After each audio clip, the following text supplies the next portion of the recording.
Bismillahirrahmanirrahim. Assalamu alaikum. We are going to start with academic IELTS reading, and we have a test. This is the latest test we are going to solve. So you need to be very attentive while we are solving the test.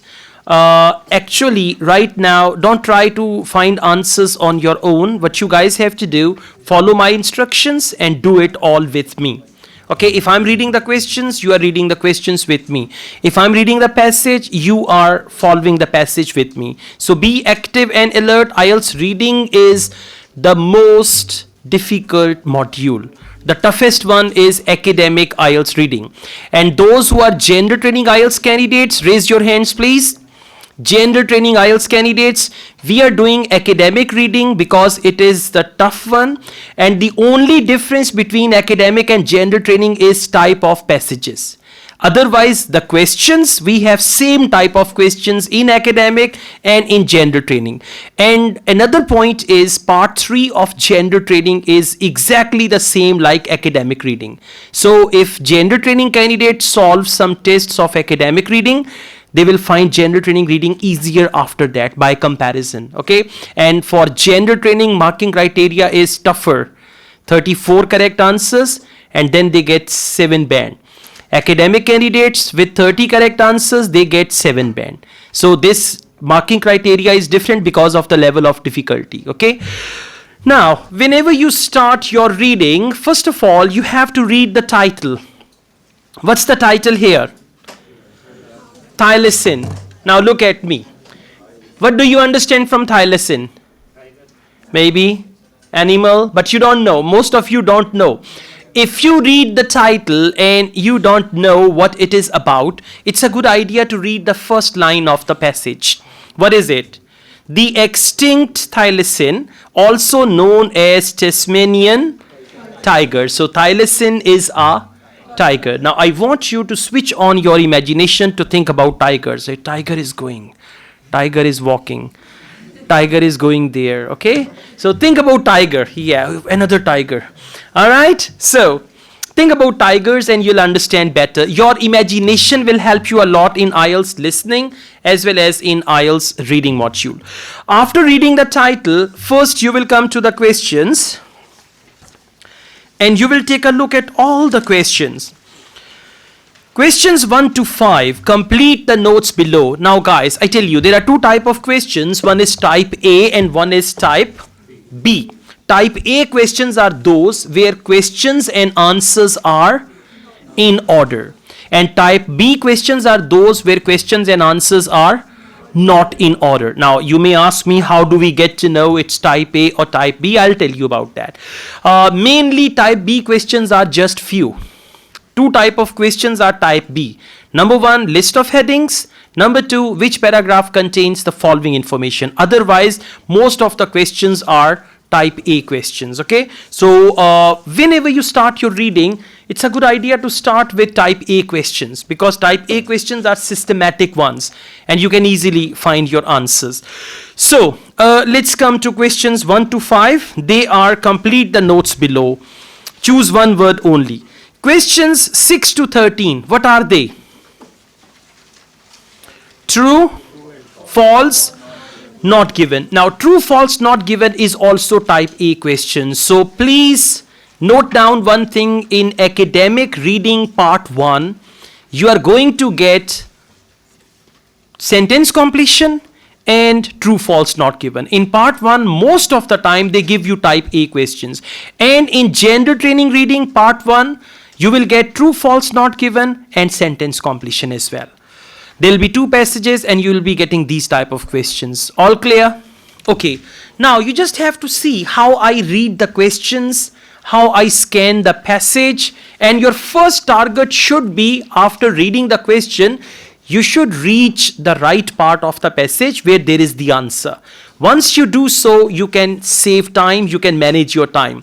Otherwise, in IELTS reading, time is very important commodity. Students usually finish 2 passages in 1 hour and they don't have time for 3rd passage. So you need to take care of all these things. Okay, now let's make a start. Thylacine. I'm reading questions 1 to 5. Complete the notes below. Choose one word only from the passage. Thylacine, appearance and behavior. They use the word looked rather like a dog. So please go back to the passage and look for the word dog. First paragraph, second line, and there is the word dog. It means answers are going to be somewhere. Now please let's go on. Second bullet point, had a series of stripes along its body and tail. Okay, now next is ate an entirely dash diet. Now listen, ate. You will look for something eats or ate. Entirely dash diet. Dash diet means type of diet. It eats. So please come to first paragraph. Look for the word feeding. Second paragraph. Look for the word feeding. Okay. Got it? Second line. In terms of feeding. Everyone found it? Now listen. This is the sentence where you will find the answer. And if you reach the sentence which contains the answer like this, IELTS reading will not be a problem. IELTS reading is a problem when you read the wrong paragraph. When you read the wrong sentences where there is no answer, then you read something else. So if you do IELTS reading without any proper mechanism, you will often be lost. Okay? So I read it. Now basically we are going to see type of diet. Dash diet means type of diet. In terms of feeding, it was exclusively carnivorous and its stomach was muscular with an ability to distend so that it could eat large amounts of food. So in terms of feeding, it was exclusively carnivorous. Type of diet? Carnivorous. And what is carnivorous? Animals that eat meat. So ate an entirely dash diet. Entirely dash diet, and for that they use exclusively carnivorous. All clear to everyone? And it's one word only. So you're not going to write any extra word with that. When it is one word only, don't even write. No, why exclusively? It's one word only. Yeah, if you want to make your right answer wrong, then write exclusively also. And after that you say, मैं पूरा answer लिख के आया था. Okay, just read the instructions. What is the instruction? क्या लिखा हुआ है? One word only. So then why you write exclusively? Okay, let's go on. Question number 2. Probably depended mainly on dash when hunting. Look here. Now imagine that tiger, when tiger is hunting, it depends on something. It may depend, it depends on its vision, it depends on its speed, it depends on its whatever. Okay, so when hunting, probably depended mainly on dash when hunting. Now let's go on. Look for the word hunting, scavenger, hunt and all that. Okay, now please come to fifth last line. During long distance chase. Chase is for hunt. I mean purpose is same. Chase is for hunt. Thank you. Thanks a lot. Good. All right. During long distance chase, thylacines were likely to have relied more on scent. Relied more on. And what does it mean? Relied. Rely means depended. So depended on what? Scent. And what is scent? Khushbu. Exactly. So for question number 2, correct answer is scent. And in part 1, don't give more than 1 minute to each question. Try to finish it all in 11 to 12 minutes so that you have more time for part 2 and part 3. All clear? Please make sure your neighbor is also attentive. Your neighbor should not sit idle that he's looking here and there and doesn't know what's going on. Okay. Question number 3. Young spent. Young means the babies of thylacine. Okay. Young spent first months of life inside its mother's dash. Look here. It's the part of mother's body. Inside its mother's dash. So let's go back and we look for babies. Third paragraph, and you need to come to this third line. Newborns. Okay, what is the word for newborn in the question? Young. Got it? You must focus all these things. Newborns crawled into the pouch on the belly of their mother. So what is on the belly of their mother? Pouch. What is the answer? Good. Thank goodness no one said belly. Okay? So what's the question? Young spent first months of life inside its mother's pouch. And what is the word for mother's pouch? They use the word pouch on the belly of their mother. Clear? Yeah, now why not belly? Because it's not the answer. There is a pouch actually. Okay? Just like kangaroo. Inside.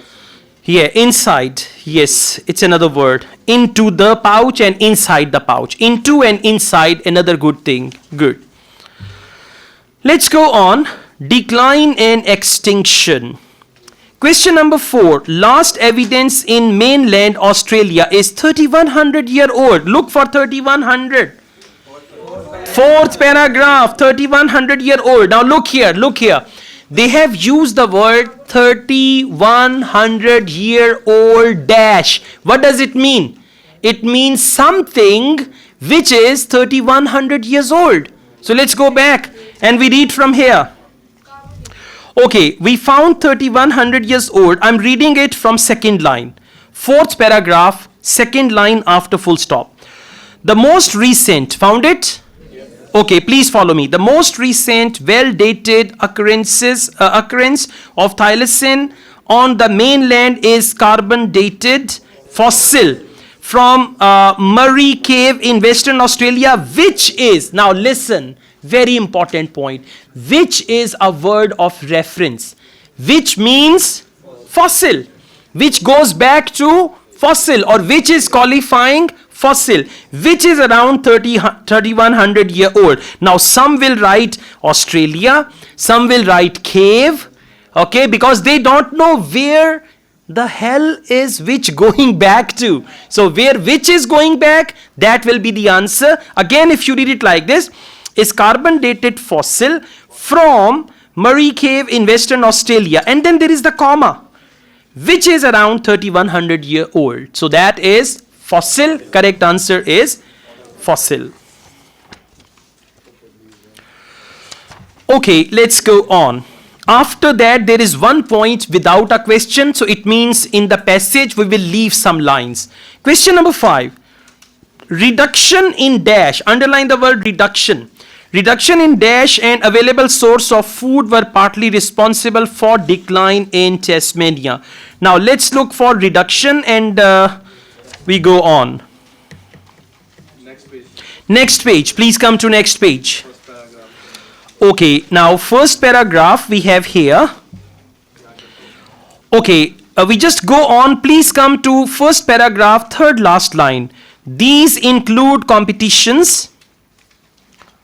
Got it? Yes. Okay, and for reduction they have used the word loss of. These include competition with wild dogs introduced by European settlers. Loss of habitat along with the disappearance of prey species and distemper-like disease, which may also have affected thylacine. So loss of habitat. One thing is wild dogs and second is loss of habitat. So reduction in. Now reduction in, you cannot write wild dogs because wild dogs came there. Europeans brought wild dogs to fight with this tiger. So reduction in habitat. And what is the word for reduction? Loss of. Okay, they always use words like this. Once you solve 8 to 10 tests, you will be clear. You will be clever also. Clear and clever, right? So the correct answer is habitat. Okay. Okay guys, now we move on. Question number 6 onwards. True, false, not given. I tell you, there is a mechanism in true, false, not given as well. Sometimes there is one word which decides whether the answer is true, false or not given. And that word can be majority. That word can be most of. That word can be all. Okay? Sometimes it's a phrase. A phrase is a group of words, like 3, 4, 5 words that decides. So whenever you read the questions, you need to decide immediately which thing is going to decide whether the answer is true, false or not given. I tell you how to find that. And then you will look for that specific information within the question and you'll find it like this. Okay, let's do it. Question number 6. Significant numbers of thylacines. Underline significant number. In true, false, not given, they always give words like this. Significant numbers of thylacines were killed by human. Now, significant number were killed by human from 1830s onwards. Look here. Look here. If majority of thylacines were killed by human from 1830s, answer is true. If they were killed by hunters, hunter is human, people, okay, then the answer can be true. If they were killed by wild dogs, they said Europeans introduced wild dogs. So if majority of thylacines, they were killed by wild dogs, not by human, answer is false. And if they don't tell us that the majority or significant number of thylacines, whether they were killed by human or by dogs, then answer is not given. In every question of true, false, not given, you have to find this very thing, right? So there they use the word significant number and 1830s. Please come back, look for 1830s. Second page, first paragraph. Got it? Second page of the passage, first paragraph. The dramatic decline of thylacine in Tasmania, which began in the 1930s. Now see that you easily found 1830s. So first thing is to find the location of the answer. What do we call it? Location of the answer. I'm reading first line. 1830s and continued for a century is generally attributed to the relentless efforts of sheep farmers and bounty hunters with shotgun. Now who killed most of them? Sheep farmers and bounty hunters. Now what is bounty hunter? Have you noticed one thing? They have given double star here. Some words which are really unusual or any terminology, they give the meaning. If you come down, bounty hunters, people who are paid a reward for killing a wild animal, they are called bounty hunters. So what do they say here? And continued for a century is generally attributed to most of the killers of thylacine. They were sheep farmers and bounty hunters, and both of them are human. So please come back. Significant number of thylacines were killed by humans. For humans they use the word farmers and bounty hunters. Good? Clear? Good. And you should write true, T-R-U-E, true, or capital T, whatever. Let's go on. Question number 7. Several thylacines were born in zoos. Underline several thylacines born in zoo during the late 1800s. Now listen. Late 1800s. What does it mean? This is very important point. Late 1800s. What does it mean? No, listen. Late 1800s means 1770, 1780, 1790, 1795. Remember this thing. Now, which century is going on? 21st century. But what do you write? 2022. 2022 means, 20 is 20th. You understand this point? 20 is 20th and the century is 21st. So this is what you need to understand. When they say 1800s, don't look for 1800. Look for 17 something. Okay, and as they said, late means 1785, 1795 and all that. So several thylacines were born in zoos. Let's go back. Questions and answers are in order. Found the word? Okay, next paragraph, and we've got this first line. Alright, let's just go on. There was only one successful attempt to breed a thylacine in captivity. In captivity means in the zoo. Captivity means in the zoo. There was only one successful attempt to breed a thylacine in captivity at Melbourne Zoo in 1899. Now, what is 1899? It's late 19. It's not early 1800s. It's late 19. And then they use the word several thylacines. But over here, what do they say? There was only one successful. So there are two ways by which this answer is false. Absolutely. And two ways. One is this 1899 and second is there was only one successful attempt. Okay? Got it? All clear? Good. And again I'm saying underline that line where there is the answer. Go back home and practice again. Okay, question number 8 please. John Gould. John Gould's prediction about thylacine surprised some biologists. Underline the word surprised. John Gould is a name. John Gould was a scientist, a bird scientist and all that. John Gould's prediction about thylacine surprised some biologists. Now look here. Over here, only the word surprised will decide whether the answer is true, false or not given. If John Gould's prediction surprised the scientists, like scientists were amazed, answer is true. If scientists were expecting that and for them it was normal, they were not surprised, answer is false. And if they don't tell us whether the scientists were surprised or not, then the answer is not given. What is the clue word? John Gould. Absolutely. Please come back. Exactly. Third line of third last paragraph. The famous naturalist John Gould foresaw means predicted, the thylacine's demise, okay, when he published his Mammals of Australia between 1848 and 1863, writing, the numbers of this singular animal will speedily diminish, extermination will have its full sway, and it will then, like the wolf of England and Scotland, be recorded as an animal of the past. Have they mentioned anything that the scientists were surprised? So the answer is well done. Got it now? Good job. This is part 1. ठहर जाओ, अभी part 2, 3 आने दो, फिर देखना सांप सूंघता है. Okay, that's normal. All right, let's go on. Question number 9. In the early 1900s, what is that? The early 1900s, 18 something. Many scientists became worried. Underline became worried.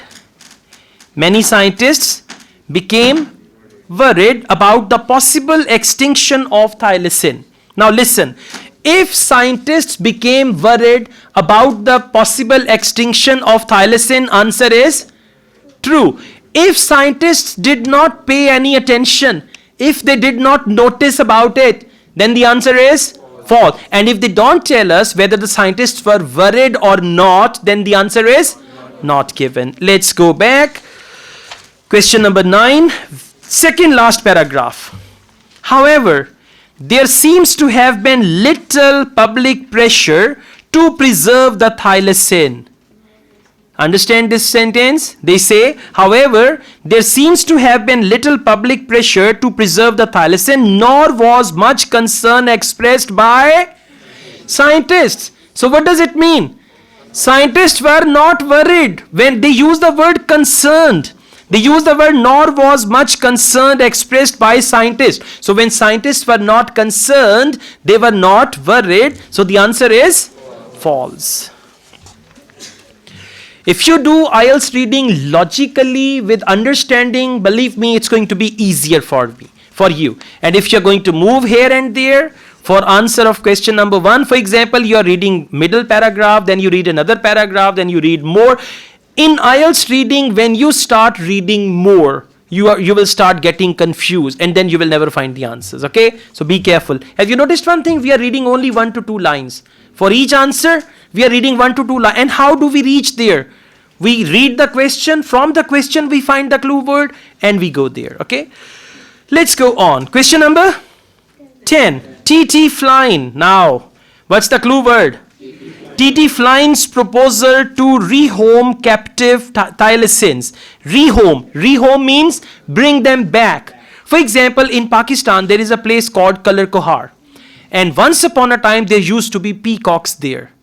Now they have just few peacocks. So rehome means we bring some peacocks and leave them there. That means rehome. So T.T. Flynn's proposal to rehome captive thylacines on an island proved to be impractical. Now listen, if his proposal was practical, answer is false. If his proposal was impractical means not practical, answer is true. And if they don't tell us, they talk about his proposal, but they don't tell us whether it was practical or impractical and all that, then the answer is not given. Now let's go back. Third line. Second last paragraph, third line. A notable exception was T.T. Flynn, professor of biology at the University of Tasmania. In 1914, he was sufficiently concerned about the scarcity of the thylacine to suggest that some should be captured and placed on a small island. But it was not until 1929, with the species on the very edge of extinction, that Tasmania's Animal and Birds Protection Board passed blah blah blah blah blah. See that? They did not mention anything whether his proposal was acceptable or practical or impractical. Now have you noticed one thing? Just one word. Practical or impractical, or no mention of that very thing, which decided the answer is true, false or not given. So question number 10, answer is not given. Okay, question number 11 please. There were still reasonable numbers of thylacine. Underline, still reasonable number of thylacines in existence when a piece of legislation protecting the species during their breeding season was passed. Okay, now listen. They made a legislation that during the breeding season of thylacine, they will not kill them. Okay, what was the law? The law when a piece of legislation protecting the species during their breeding season was passed. Now, when they passed the law, try to understand the question. When they passed the law, there were still reasonable numbers of thylacine. Now, if when they passed the law, there were reasonable number of thylacines, answer is yes. If at that time there were just few or small number of thylacines, then the answer is false. And if they don't tell us when they passed the law there was reasonable number or small number, then the answer is not given. So please let's come back. Same paragraph. Look for the word law, legislation and all that. Yes, I'm reading second last paragraph from 1, 2, 3, 4, 5th line, but it was not until 1929. Found it? Okay. Alright. So let's read from here. But it was not until 1929 when the species on the very edge of extinction. What does it mean? Few. Small number. Very edge of extinction. Okay. Extinction. That Tasmania's Animal and Birds Protection Board passed a motion protecting thylacine only for the month of December, which was thought to be their prime breeding season. So what happened? There was significant number or just what? What is the question? There were still reasonable numbers. मैंने नहर में धक्का दे देने जो true की आवाज निकाल रहे हैं. Listen, still reasonable number, and over there they say they were on the brink of becoming extinct. Extinct का मतलब होता है नापैद हो जाना, खत्म हो जाना. Like dinosaurs are extinct now. So over here they say reasonable number of animals. In the passage they say they were becoming extinct. This information is contradictory. So the answer is false. Answer is false. Okay. कहीं शायद कुछ और आ गया market में नया है. Okay. Question number 12 please.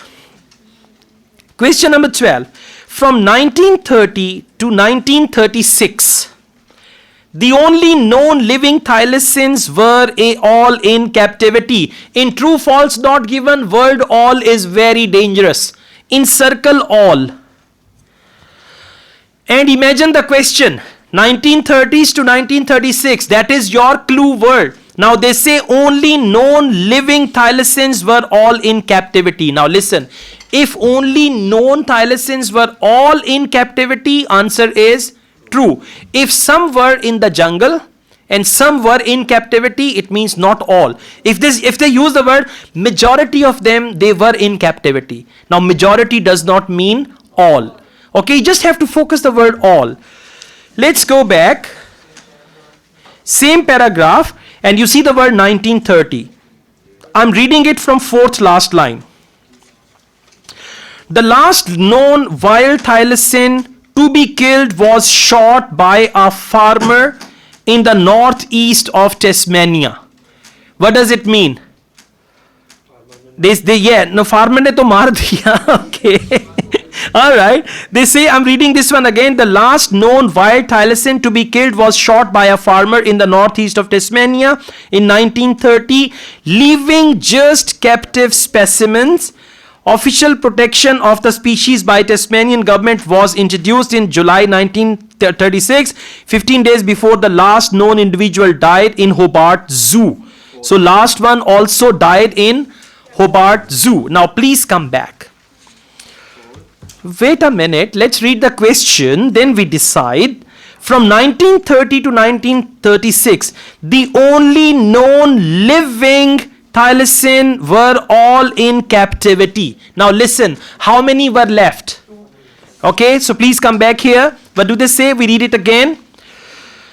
They said here, after this, the last known wild thylacine. Last known, that was wild thylacine, but we are looking for thylacine in captivity, in the zoo. To be killed was farmer. Then they say, leaving just captive specimens. Now what are those captive specimens? Official protection of the species by Tasmanian government was introduced in July. Then they say 59 days before the last known individual died. Last known individual died in Hobart Zoo. So what does that mean? Only known living thylacine were all in captivity. All in captivity means they had only one. So that one was all. So the answer is true. Read again if you think it is false. Just focus the word all. And for all, they only said the last one. See, last known individual. Okay, underline the word last known individual. Last known individual means all. Clear? Last known individual, that means all. Yes, please. Yeah? No, but when we come to the, no, that we are not reading about that. That was killed by a farmer. We are not reading about that. We are reading the last line, where they say last known individual died in Hobart Zoo. We are reading that one, okay? So the answer is true. Okay, let's go on. Yes, the only living thylacine were all in captivity. So that was in captivity. Farmer killed in 1930. Yeah? It must be included in that. It is included, yeah. Okay, let's go on. Please come to question number 13. When they say 1936 July, so that includes it. Huh? क्यों नहीं थे? पढ़े तो सही, क्या लिखा हुआ है? Last known individual died in Hobart जू. जू किसको कहते हैं? हाँ, that was killed by a farmer. We are not talking about that. उसके साथ क्या लिखा हुआ है? देखें, wild thylacine. We are not concerned about wild thylacine. What are we concerned about? It's about the type actually, wild type and Wild is not in the zoo, but we are concerned about the thylacine in the zoo. Yeah. Okay. And by the way, if you are confused, it's your own confusion. In IELTS reading, it's all clear. अगर आपको लग रहा है ना, वो आपको ही लग रहा है. Okay. Yes. Let's go on. Question number 13. Attempts to find living thylacines are now rarely made. Okay, attempts to find living thylacines. Now means present. Okay, now if they say attempts to find living thylacines are now rarely made, means Just sometimes they try to find thylasin, otherwise they don't make any attempt. Attempt means koshish, try. Last paragraph. There have been numerous expeditions, underline numerous expeditions, and searches for thylasin over the years, none of which has produced definitive evidence that thylasin still exists. The species, focus this line, the species was declared extinct by Tasmanian government in 1886. Now listen, you guys know, look here, try to understand. You guys know dinosaur is an extinct. Now, are there any scientists who are searching for dinosaurs on planet Earth? No, because it is confirmed extinct. So they say here, the species was declared extinct by Tasmanian government in 1986. When something becomes extinct, then why will people go and find it? Question number 13. Attempts to find living thylacines are now rarely made. Very technical question. What is the answer? Excellent, not given. Because they did not tell us. Now they say the animal has become extinct. So when some animal has become extinct, they will not look for it. Last paragraph mein there have been numerous expeditions. Past tense, sir. Past tense. No, just a second. He's right. Listen, in the question they have used the word now. Try to understand my point. Now means present. There have been numerous expeditions means past. हाँ जी, हाँ ये ऐसी करूं पढ़ के आने ठीक है, all good, thank you. Okay guys, now let's move on. It's reading passage 2 and the title is palm oil, Sufi canola. Alright, so palm oil is the topic and you know this oil already, like it's a cooking oil. Palm oil we use in our everyday household and all that. You can see the passage is labeled A, B, C, D, E, F, G, H. Whenever passage is labeled, it means there will be type 2 questions. Got it? Whenever passage is labeled, it means there will be type 2 questions. One type 2 question is list of headings and second one is which paragraph contains the following information. Now, please come to the passage, to the questions. Questions 14 to 20. Reading passage 2 has 8 sections A to H. Which section contains the following information? Got it? This is type B and you will do it in the end. If you start with this question, wow, amazing thing will happen. You will lose your mind. At the end, good questions like 21, 22, 23, 26, you will not be able to do them. So it's very important to decide from which question type you are going to start. Now please come to questions 21 and 22. Choose 2 letters. This is what we call multiple choice, where out of 5 options you have to select 2 options. So I will recommend you to do it at the second place. And then we have questions 23 to 26. And what is that? Complete the sentences below. And which type is it? Type A. Always start with type A questions and then you can move on to type B questions. And in type A also, the ones that are easiest ones start from there. So where should we start from? 23 to 26. Let's start. Complete the sentences below. Choose no more than. Now, how many words? 2 words this time. Okay, sir? Now 2 words. Now 2 words doesn't mean every time 2 words. It means minimum 1 word, maximum 2 words.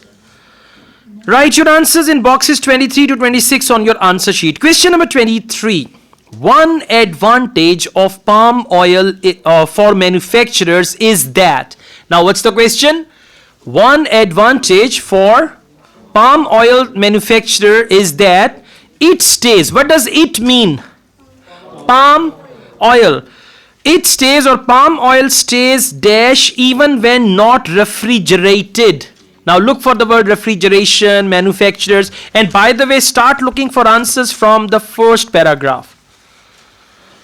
because usually the answers come from first paragraph of this type of questions. First paragraph. Found the word manufacturers?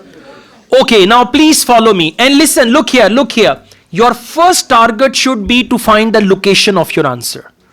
Okay, and exact location, first paragraph, second that line, and then start reading. Now I'm going to read it from fourth line. Why is palm oil so attractive for manufacturers? Primarily because it is unique, its unique properties such as remaining solid at room temperature. Now room temperature means not refrigerated, remaining solid. Now remaining solid means it stays solid. For stays they use the word remains or remaining. Answer is solid. Got it? Yeah? Good. Clear to everyone? Good. Question number 24. The dash is the best known of the animals. Now answer is going to be the name of animals. The dash is the best known of the animals suffering habitat loss as a result of the spread of oil palm plantations. Now there is one animal which is losing its habitat. Habitat is a place for living for the animals. So let's go back. We are going to look for an animal which is losing its habitat. Look for the word habitat or any other word like that. Go on to paragraph B and C. Okay, why C paragraph? Because they use the word species and all that. Okay, now all of you please come to paragraph C and third last line, endangered species. Got it? Listen, look here now. The clue word is animal. So you will look for a paragraph where they have mentioned the name of the animal or they have used the word species. So I'm reading it from paragraph C, third last line. Endangered species, most famously the Sumatran orangutan. Now see, when they use the word endangered species, when they use the word species, it's understood that Sumatran orangutan is an animal. Even if you don't know the meaning, you can Google it and you'll say, "Acha bandar hai." Right? Whatever the animal is, doesn't matter. Sumatran orangutan, but also, now listen, but also rhinos, elephants, tigers, and numerous other fauna. Now tell me why elephants, rhinos, and tigers are not the answer. Because they use the, no, it's not that. They use the word, the dash is the best known. And for best known, they use the word most famously. जिसको ये चीजें समझ आ गई, reading problem नहीं रहेगी. ठीक है? The best known and most famously. And be careful when you write the spelling of Sumatran orangutan. Got it? Yeah. Sumatran orangutan. किसी का नेट चल रहा है, जरा तस्वीर निकाल लें इस जानवर की, बाकी भी देख लें. Okay, let's go on. Question number 25. As one of its criteria for the certification of sustainable palm oil, the RSPO, what is the clue word? Now, RSPO means one of their criteria for certification. RSPO insists that growers check dash on a routine basis. Now, there is something that growers need to check on routine basis. What is it that they need to check? Paragraph G. Okay, and on routine basis, listen. Check on routine basis. For that they use the word regular assessment. Regular assessment. Paragraph G. Found the word regular assessment? Yes, fourth last line. Now all of you please come to fifth last line. 1, 2, 3, 4, 5. Paragraph G, fifth last line from the middle. The RSPO. Found it? And insist. And by the way, in question also they use the word insists. Have they? Yeah, insist. They use the same word. Okay, let's read it. Please follow me. Paragraph G, I'm reading it from 1, 2, 3, 4, 5th line. RSPO insists upon no virgin forest clearing, transparency and regular assessment of carbon stocks. Now what is the word for regular assessment in the question? Check dash on routine basis. So what do they check on routine basis? Carbon stocks. Only stocks will be the wrong answer because it does not define carbon. So the correct answer is carbon stocks. Question number 26. Elwood and his researchers. What's the clue word? Elwood. Find it. Where is Elwood? Well done. Now come back. We read the question. Question number 26. Please follow me, all of you. Elwood and his researchers are looking into whether the bird's nest fern could restore dash. Bird nest fern could restore dash in areas where oil palm trees are grown. Now the clue word is bird's nest fern. It's something. Could restore something. Alright, let's come to this. Have you found the word bird's nest fern? Okay, now listen, whenever you find the word, try to go back to last full stop and read from there. So the last full stop is Elwood believes. Paragraph H, fourth last line. All of you are there? Yeah? Paragraph H for horse, fourth last line. Elwood believes. Mil gaya? Come on. Make sure your neighbors found it. Okay. Elwood believes that reintroducing the bird's nest fern into oil palm plantations could potentially allow these areas to recover their biodiversity. To recover their biodiversity. And what is the word for recover? Excellent. That's right. In the question they use the word restored. In the passage they use the word recovered. And the answer is biodiversity. Alright, ठीक हो गया ना? अब जरा देखें, आपने 4 questions का answer कर लिया और अगर आप स्टार्ट करते 14 से 20 तक, इतना क्योंकि 14 से 20 तक जो क्वेश्चन है उसके लिए आपको पूरे पैसेज, हर क्वेश्चन के लिए पूरे पैसेज पे जाना है, हर क्वेश्चन के लिए. तो जब आप अगर स्टार्ट वहां से करेंगे तो जो बेचारे आसान वाले हैं वो भी इग्नोर हो जाएंगे. ठीक है? Okay guys, now we do questions 21 and 22.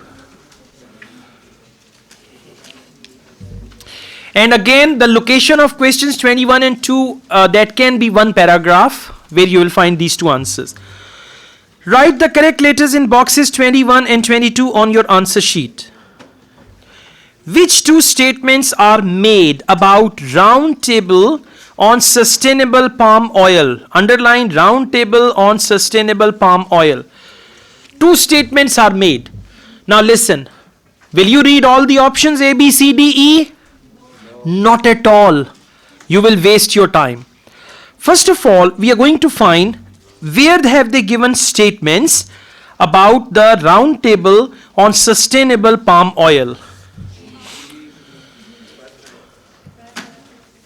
Paragraph. Okay.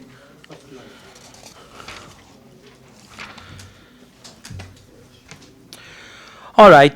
Please come to paragraph G and now listen. Both answers are going to be here. So what you have to do, you're going to skim read paragraph G. Skim read with retention. Retention means you will understand and retains, you will actually store some information and then we'll go back.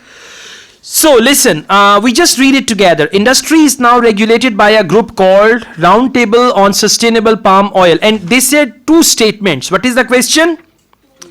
2 statements are made, so we will look for those statements. Okay, consisting of palm oil growers, retailers, produce manufacturers and other interested parties. Now please read from here. Over the past decades or so, an agreement has gradually been reached regarding standards that producers of palm oil have to meet. What is one statement? Standards that palm oil producers have to meet in order for their product to be regarded as officially sustainable. So what is the first statement? The statement is the producers of palm oil, they have to meet certain regulations in order to for their product to be regarded as officially sustainable. Now please come back. Option A, its membership has grown steadily. No, they didn't mention that. Option B, it demands that certified producers can open and honest about their practices. No. C, it took several years to establish its set of criteria for sustainable palm oil certification. Now what is that? Standard. They use the word regarding standards that producers of palm oil have to meet in order for their product to be regarded as officially sustainable. When the product is regarded, it means the product is certified. So for question number 21 or 22, answer is C. It took several years to establish its set of criteria for sustainable palm oil. Okay, now let's go on. Now we read ahead of it. After sustainable, the RSPO, found it? The RSPO insists upon no virgin forest clearing. Virgin forest means a forest which has not been cut before. So no clearing the forest. What are they doing? They are cutting the forest and there they are growing palm oil. So many different species of animals, they are becoming homeless. Right? So they say transparency and regular assessment of carbon stocks among other criteria. What are two criterias? Transparency and regular assessment of carbon stocks. Come back. Transparency and regular check of carbon stocks. Transparency. Transparency means being honest. When you are honest about something, you are transparent. Option B. It demands that certified producers be open and honest. Now go back and see what is the word for open. Transparency and regular assessment of carbon stocks among other criteria. So no virgin forest clearing, that is very clear, and transparency is for honest and regular assessment of carbon stocks. So that is option B. It demands that certified producers be open and honest about their practices. So for question number 21, answer can be B, 22, answer can be C, or you can write in any order. Listen, for double multiple choice questions, you can write your answer in any order. Like 21 is B, 22 is C, both ways it's going to be right, okay? Alright, okay guys, now we are going to do another confusing question type, which is type B. And by the way, type B questions will be just, it depends on your luck. Whenever students complain reading was very difficult, it means there were more type B questions. And if there are more type A questions, then reading is going to be fine, okay?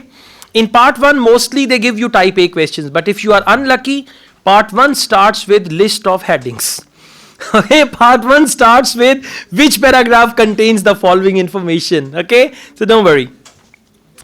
Now, which paragraph contains the following information? Please listen. First, bhashan. Bhashan is this. Whenever they give you which paragraph contains the following information, they give you a sentence or a phrase. In the passage, exactly there is a similar sentence or similar phrase, and you have to match them. That's it. Okay? But you know, finding one sentence from all the passage when they have replaced the words all together is not an easy job. So that is why do it at the end, because then you'll be familiar with the passage. Now at least we are familiar with this palm oil because we have already done 21, 22, 23 to 26. So we are familiar. Now let's start. Question number 14. Examples of a range of potential environmental advantages. Underline underline examples and then range of potential environmental advantages of oil palm cultivation. Now find a paragraph where they talk about oil palm cultivation and environmental advantages, like environment is good for that, environmental benefits, environmental advantages, and all that. Look for the word ecological, look for the word benefit, environmental advantages, ecological benefit. Scan it, ecological benefit. That's right. Everyone, please come to paragraph F, and I'm reading it from third line. Oh, bas kar ja. Paragraph F from third line. Paragraph F, third line. After full stop, that immensely high yield, which is predominantly what makes it so profitable, is potentially also an ecological benefit. Now, when they say potentially ecological benefit, and by the way, if you come to the second paragraph of F, third line, after full stop, the more carbon a plant sequesters, the more it reduces the effect of climate change. So this is one ecological benefit, and the other one is given in paragraph F, the first part. So question is examples of a range of potential. For range, they have given two examples. Come back, please. Come back to paragraph F. What is one example? One example is potentially also an ecological benefit. And second example is the more carbon a plant sequesters, the more it reduces the effect of climate change. So these are two benefits. For question number 14, correct answer is F. Now one paragraph may contain two options as well. Let's go on. Question number 15. Description of an organization, you know it already. Description of an organization which controls the environmental impact of palm oil production. G. And see that? Now this is the benefit of doing other questions first and doing this one at the end. What is that organization? RSPO. That is the organization, and they have described this organization. So some questions are easier, and again I'm telling you, do it in the end. Never start with it. If you start with it, dimag gaya khali. Yeah. Let's go on. Question number 16.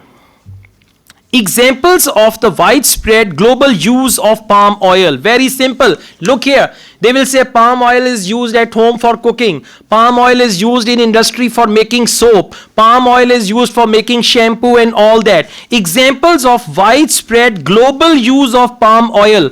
They will talk about different countries as well. A. Good. All right. See that? Palm oil is an edible oil derived from the fruit of an African oil palm tree. And then what do they say? Come to second line. It's almost certainly in the soap we wash with in the morning, the sandwich we have to for lunch, and the biscuit we snack. So biscuits, soap, and sandwich. Okay, biscuit, soap, and sandwich. And these are the uses of palm oil. And by the way, can you find anything which tells us about description? Which tells us widespread global. Okay, can you see anything global? Huh? Where is it? Which line? Second line. All right. In the word, absolutely. Clear? And one more thing, when you read this sometimes, and one more thing you got to do, important one. When you read a statement, you should just think that such type of statements usually come in the beginning. Because when they talk about palm oil, in the beginning they tell us about the uses. And if there is any question about future, they mostly talk about future in the end. Okay, so this thing will help you as well. Question number 17. Reference to a particular species. Now we don't know birds, animals, or whatever. Reference to a particular species which could benefit the ecosystem of oil palm plantations. Why? What do they talk about? Which species? Birds, nest, fern. That is the species, absolutely. It's paragraph H. See that the benefit of doing other questions first, you are quite familiar with the passage and you can do it easily. Paragraph H, third line. The bird's nest fern, they've given the name, biological name, grows on trees, is an epiphytic fashion, meaning it's dependent on the tree only for support, not for nutrients, and is native to many tropical regions. So that's the species, and the answer for question number 17 is H. Question number 18, please.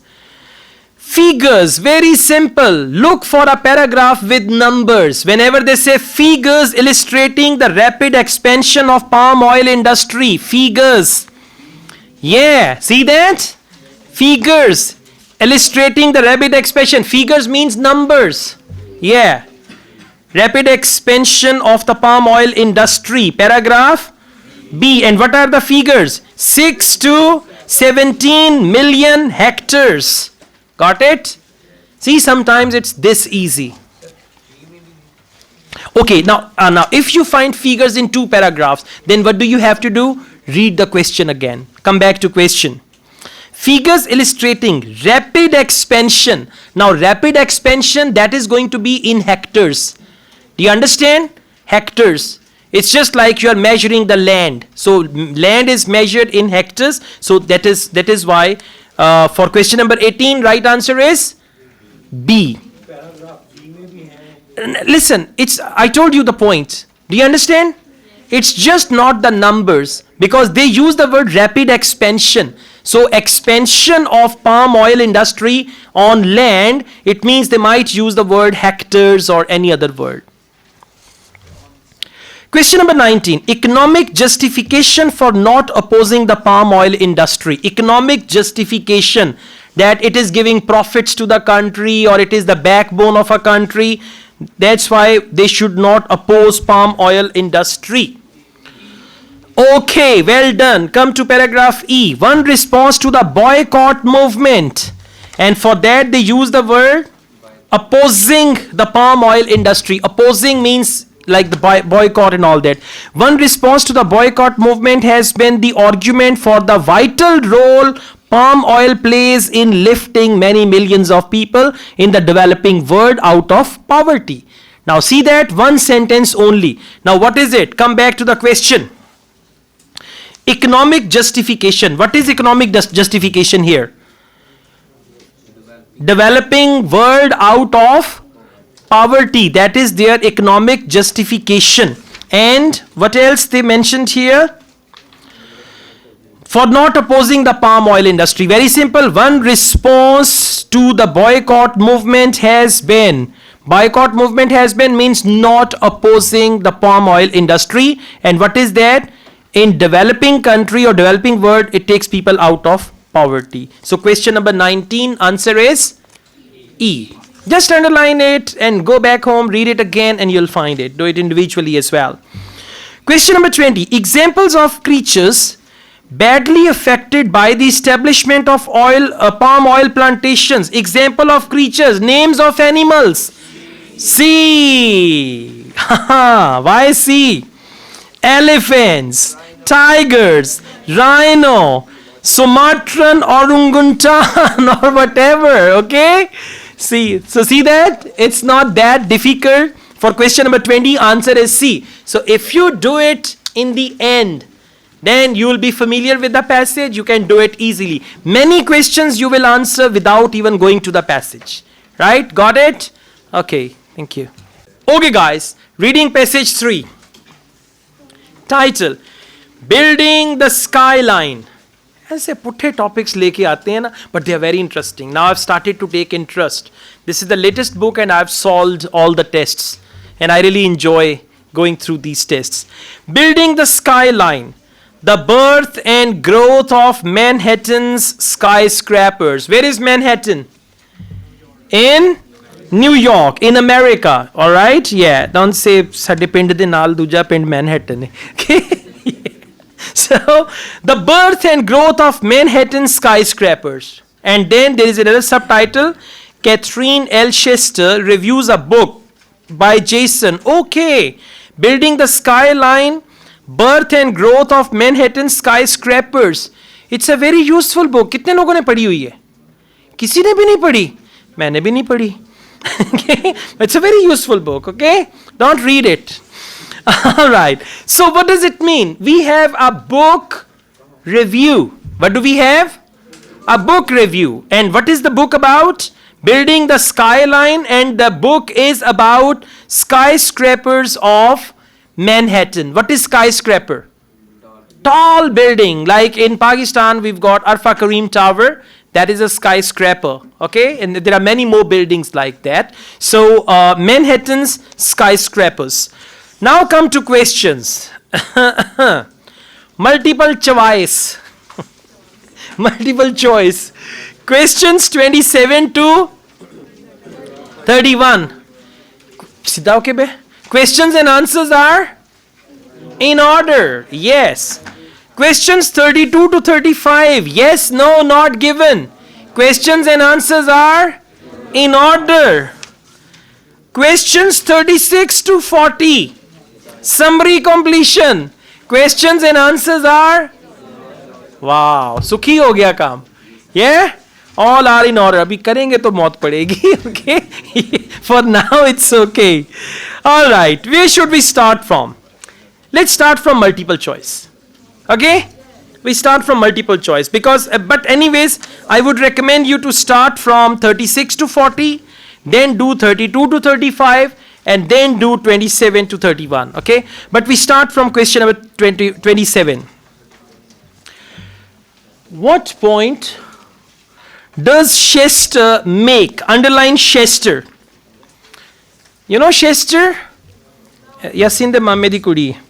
What point does Chester make about Barr's book? Whose book? Barr. Do you know Barr? Chache da munda. Okay. In the first paragraph. Now look here. Question now. What point does Chester make? Chester may be the writer of this review. What point does Chester make about Barr's book? The review of the book was written by Barr.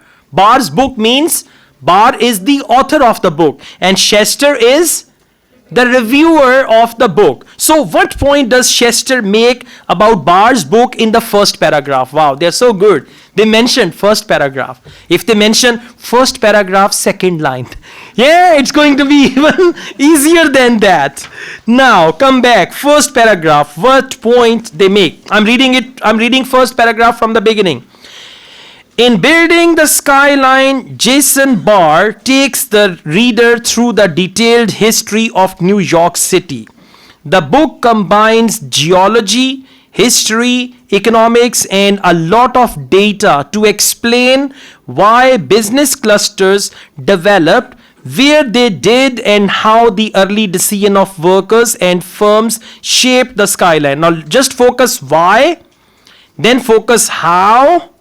Okay, why and how, and the firms shape the skyline we see today. So they talk about why and how.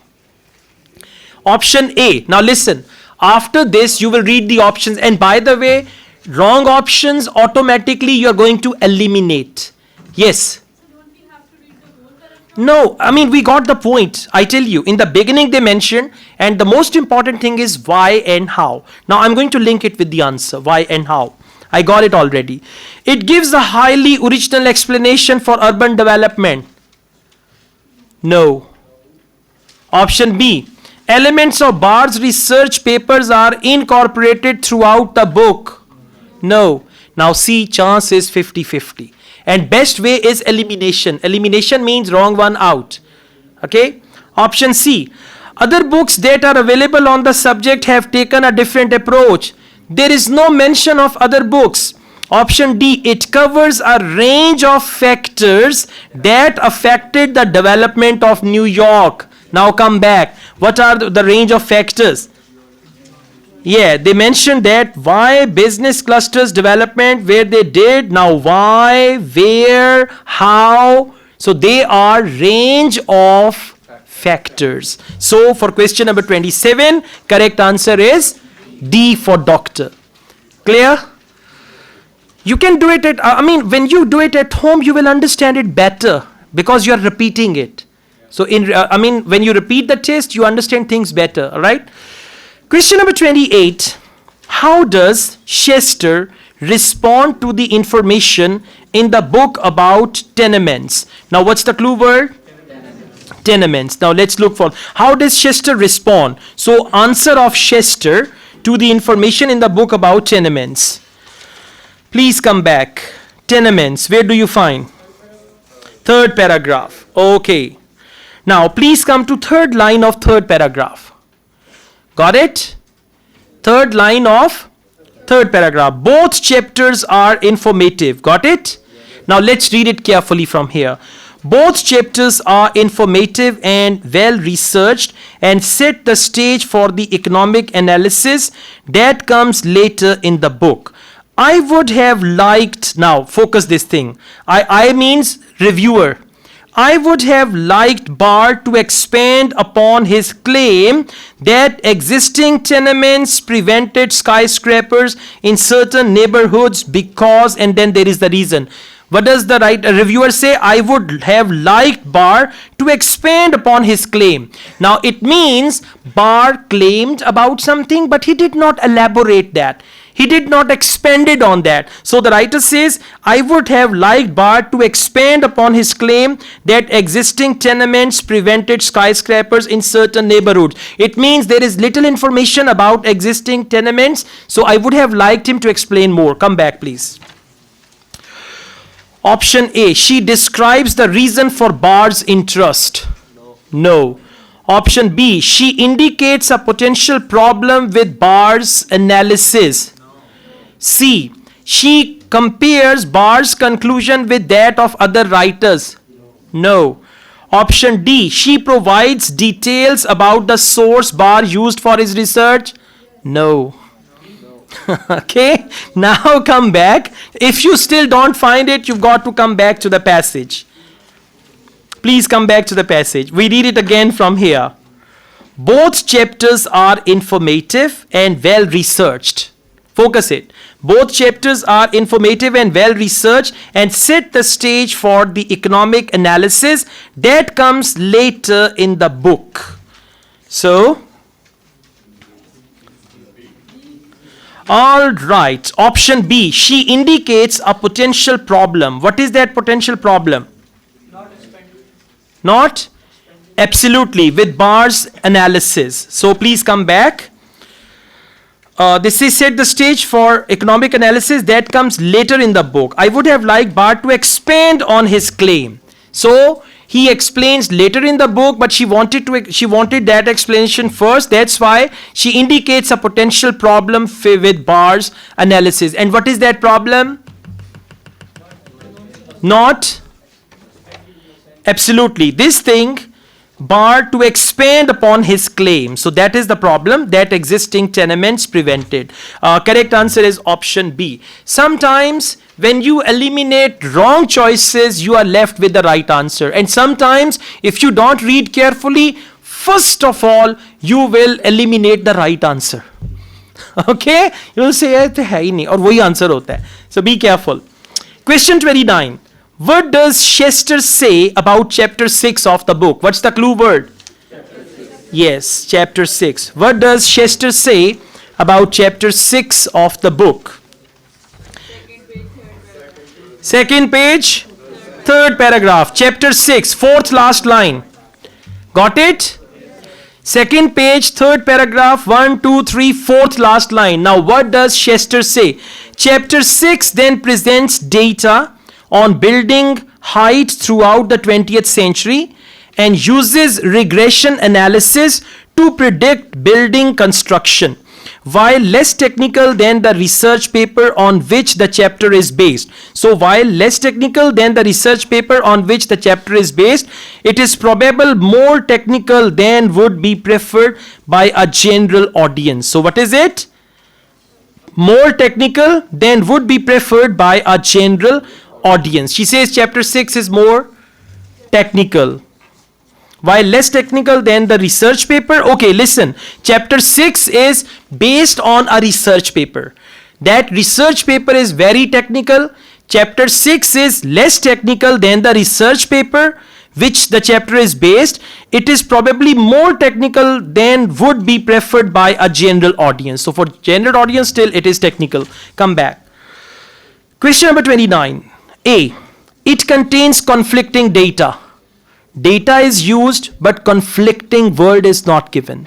So A is not the right answer. B. It focuses too much on possible trends. No, it does not. They talked about possible trends, that they were building high buildings. So it's not that. Option C. It is too specialized for most readers. Now listen, what is the word for too specialized? Technical.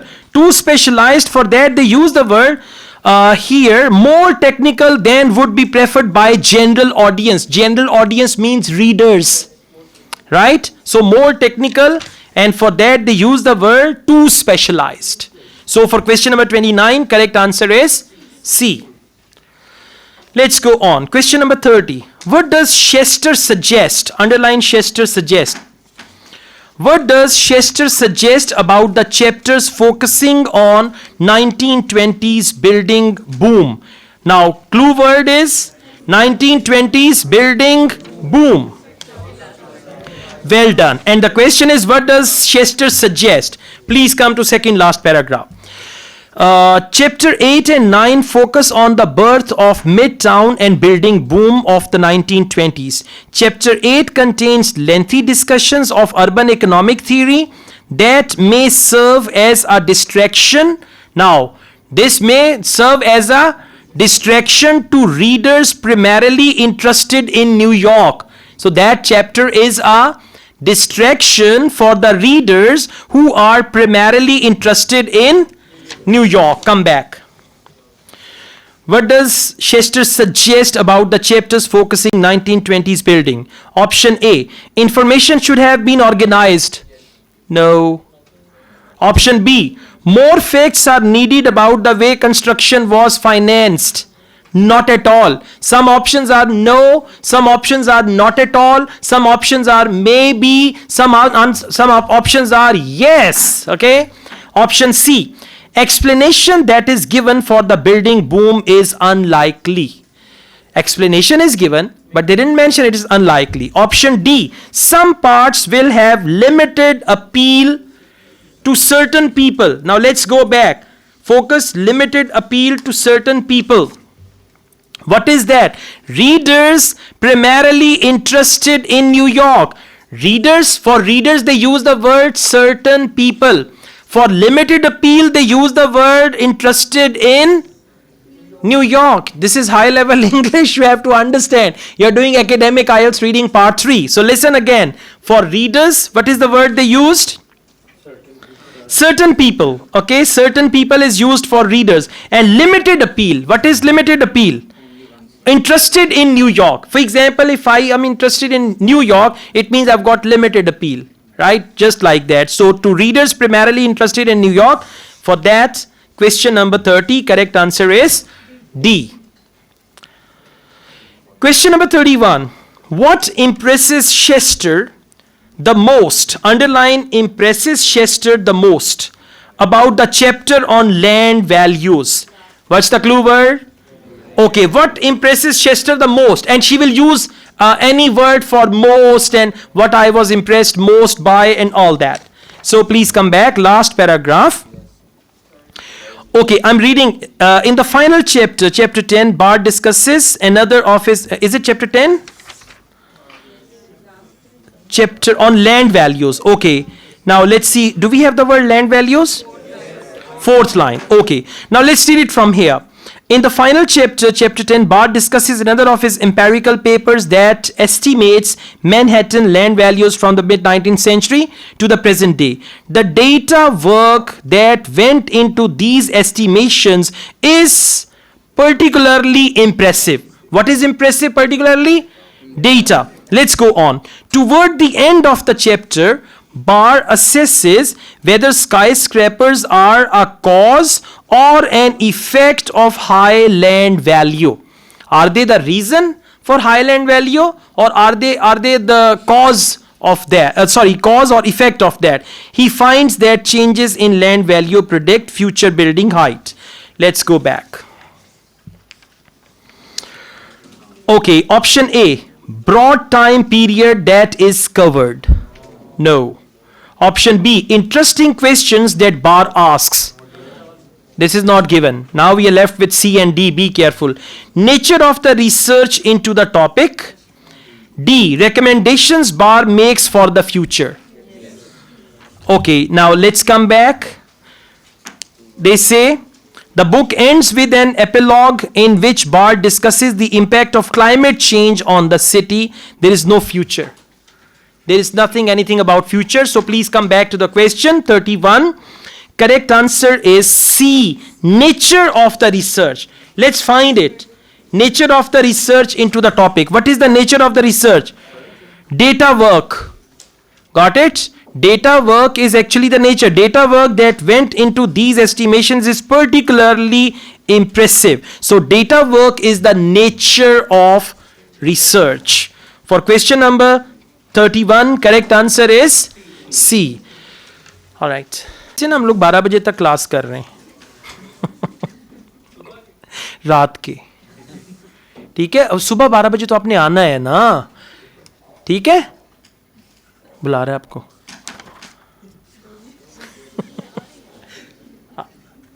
बुला रहा है आपको भाई. Okay, right. So let's go on. Questions 36 to 40. And this is summary completion. And summary completion is easier if they don't give you list of words. There are two types of summary completion. One, they give you list of words, that is more complicated. And one, without list of words, for that you have to pick up a word and just write the word down there. But anyways, let's see. What's the topic? The bedrock myth. So the good thing is questions and answers are in order. And how many paragraphs are there in the questions? 2 paragraphs. It means you need to go to 2 locations. If there is 1 paragraph, you will find all answers in 1 paragraph. If there are 2 separate paragraphs, you will find the answers in 2 separate paragraphs. So anyways, let's see. Let's read the question first. Bedrock myth. Where do they talk about bedrock myth?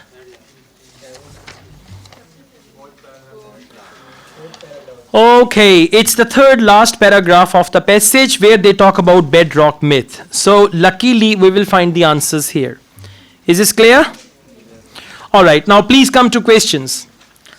In chapter 7, what have they mentioned? Chapter 7, bar indicates how the lack of bedrock close to the surface does not explain why skyscrapers are absent from dash. Underline, why skyscrapers are absent from dash. Why skyscrapers are absent from. Focus the word absent from. Please come back. Third last paragraph. I'm reading from beginning. Found it? Chapters 7 tackle the bedrock myth, the assumption that the absence of bedrock close to the surface between downtown and midtown New York is the reason for skyscrapers not being built between the 2 urban centers. Not being built between the 2 urban centers. Come back. 2 urban centers. So why skyscrapers are absent from 2 urban centers? Now please find a synonym of 2 urban centers. 2 urban centers. Yes, well done. Option H. For 2 urban centers, they have used specific areas. So what will be the answer? Answer will not be specific areas. Answer will be H. Well done. Let's go on. He points out that although the cost of foundations increases when bedrock is deep below the surface, this cannot be regarded as, underline, cannot be regarded as. Now this means bedrock cannot be regarded as. Come back. Same paragraph. After 2 urban centers. Rather, Barr argues that while deeper bedrock does increase foundation cost, These costs were neither prohibitively high nor were they large compared to the overall cost. Compared to the overall cost. Now come back. Look for something prohibitively high. They use the word prohibitively high. Okay, prohibitively high. Option D, excessive expense. When something is prohibitively high means very, very high. So that is option D, excessive expense. They cannot be regarded as prohibitively high, and for that they said excessive expense, especially when compared to. Now when compared to dash, go back, same line. When compared to dash, very good. Compared to the overall cost. Now find a word for overall cost. Well done. Overall cost, I, total expenditure. Got it? This is what they are checking in reading. Overall cost and total expenditures. Okay, a particularly enjoyable part of the chapter was Barr's account of how foundations are built. He describes not only how dash are made possible by the use of cations. Now find the word cation, and he describes not only how dash are made possible. Same paragraph. Okay, I'm reading it after overall cost. What I enjoyed the most about this chapter was Barr's discussion. Mil gaya? Okay, Barr's discussion of how foundations are actually built. He describes the use of cations which enable workers to dig down. Cations enable workers to dig down. Come back here. He describes not only how dash are made possible. What is made possible? Dig down. What is the word for dig down? Dig down is deep excavation. Excavation means khudai. Dig means khudai. Right? So, dig down, and for that they use the word deep excavations. Got it? Now this is what they are checking, high level vocabulary. And those who don't know these things, they will be helpless. Bebas ho jayenge. Ai, bas, khatam. But through practice, IELTS, listen, IELTS prepares you for IELTS. Cambridge IELTS books improve your reading, writing, listening, speaking, and then you are ready for the test, right? So IELTS will improve your overall English as well. Question number 40. But he also discusses there. There means cations. Exactly. There means cations. But he also discusses their dash. Cations something. Come back to same paragraph. Okay, I'm reading dig down. Dig down मिल गया सबको? Dig down से आगे चलते हैं. For considerable distance after below the water table until they reach bedrock. Barr's through technological history discusses not only how cations work but also the dangers involved. First they talk about how they work, but also the dangers involved. Now word for dangers involved. F, associated risks. For involved they use the word associated. For dangers they use the word risks. So for question number 40, answer is F. 36H, 37D, 39B, and 40F. Okay? Alright. Okay guys, now please come to questions 32 to 35. Yes, no, not given. So we start. Do the following statements agree with the claims of the writer? Underline claims of the writer. Claims of the, and in true, false, not given, we've got factual information. In yes, no, not given, we've got claims of the writer. Okay, questions and answers are in order. Question number 32. Description in first chapter. Underline description, first chapter, of how New York probably looked from the air in the early 1600s lacks interest. Now listen. What's the clue word? 1600s. First chapter, how New York looks in the air. In the air means from aeroplane, from helicopter. and that lacks interest. Look here, look here.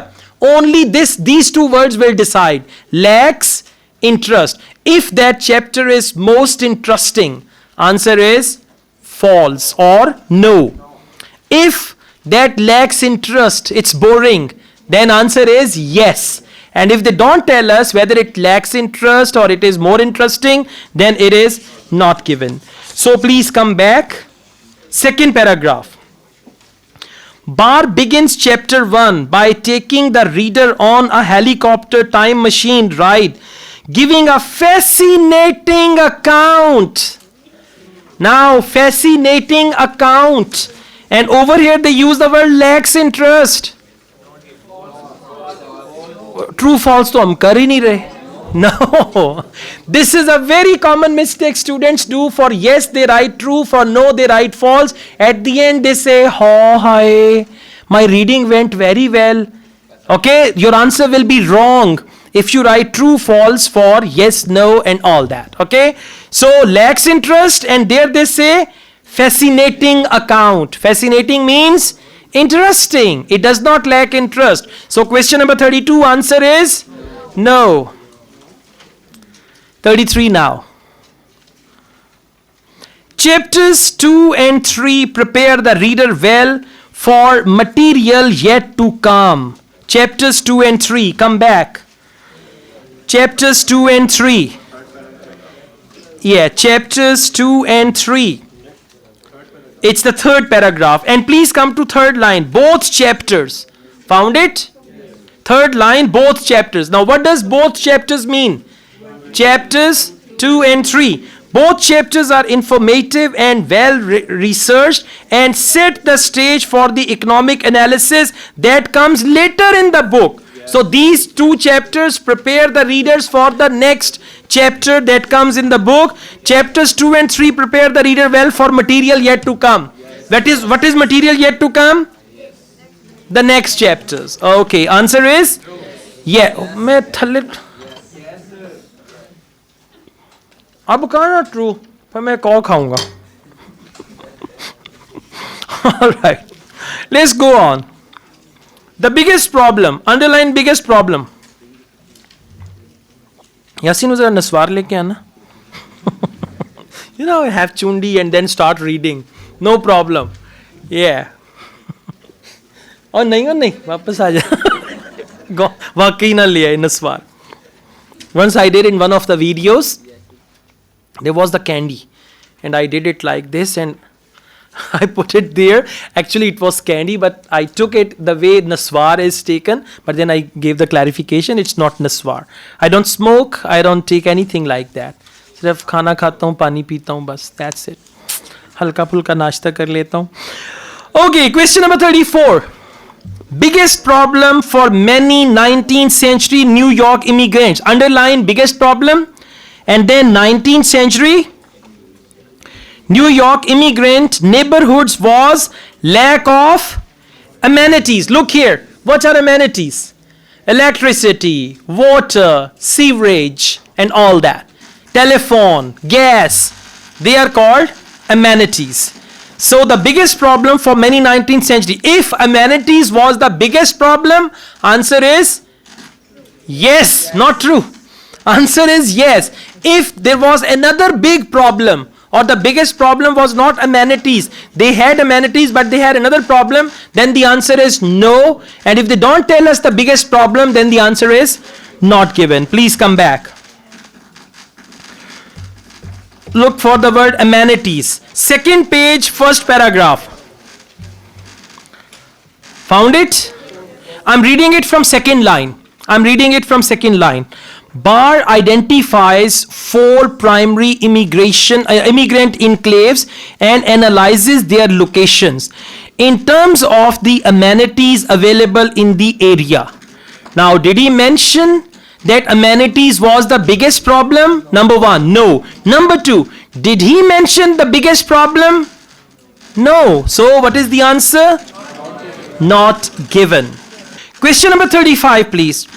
In the 19th century, New York's immigrant neighborhoods, underline 19th century and underline New York's immigrant neighborhoods, tended to concentrate around the harbor. Now look here. If they tended to concentrate around the harbor, means the beach area. If they tended to concentrate around the harbor, it is yes. If they concentrated on other areas, not the harbor. Harbor means the beach. Okay, if you watch any movie of New York, you see there is that harbor, and beyond that there are the skyscrapers and all that.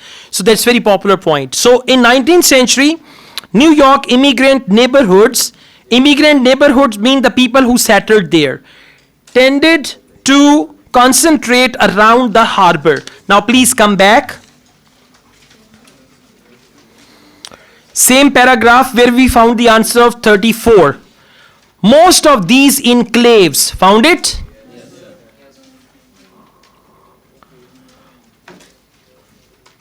Most of these enclaves were located on the least valuable land between the industries located on the waterfront and the wealthy neighborhoods bordering Central Park. Now what do they say? Come back.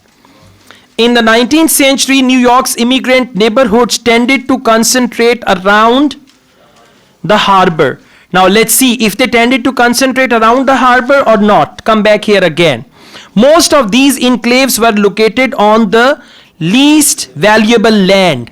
Now least valuable land they mentioned between the industries located on the waterfront and the wealthy neighborhoods bordering Central Park. So did they mention that immigrants' neighborhoods tended to concentrate around the harbor? Where did they concentrate? Exactly, most of these enclaves were located on the least valuable land. So that means they concentrated more on least valuable land between the industries located on the waterfront and the wealthy neighborhood. So answer is no. Information is given, but the answer is no. All right, thank you.